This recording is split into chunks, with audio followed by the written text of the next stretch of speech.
In fact, Rajnath Singh could have not chosen a more impactful comeback, it seems. In his first speech as the BJP's new president, Rajnath launched a blistering attack on the Home Minister for his saffron terror remark and also threatened to hit the streets, unless, of course, the statement was retracted. A comment that has put the Congress in the line of fire.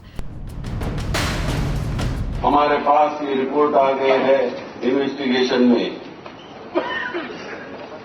ये Bharatiya Janata party हो या RSS के हो, उनकी जो training camp है वो Hindu terrorism बढ़ाने का काम देख रहे हैं. Shinde's saffron terror remark has given a perfect opportunity to BJP's new president to set the agenda for party's renewed political aggression.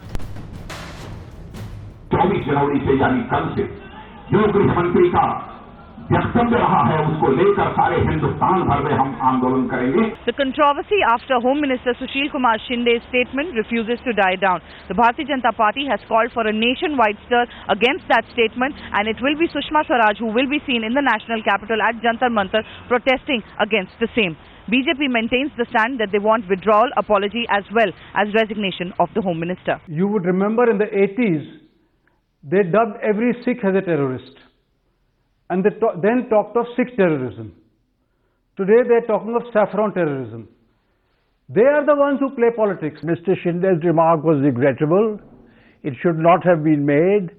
Saffron terror, Hindu terror are terms we don't want to use. And the Congress is in some damage limitation mode. With the nation debating his saffron terror remark, Shinde evaded cameras even as Congress tried to counter-attack BJP. पहली बात तो माननीय राजनाथ सिंह जी इस बात का उत्तर दें कि प्रज्ञा सिंह ठाकुर और कर्नल पुरोहित जो आतंकवादी गतिविधियों में गिरफ्तार हुए, उनसे जेल में मिलने के लिए राजनाथ सिंह जी क्यों गए थे, इसका उत्तर पहले वो दें. But with BJP embarking on a nationwide stir led by Sushma Swaraj in New Delhi and Venkaiah Naidu in Mumbai, is the state set for the next general elections? Is polarization going to be the theme for the 2014 elections? Bureau Report, Times Now.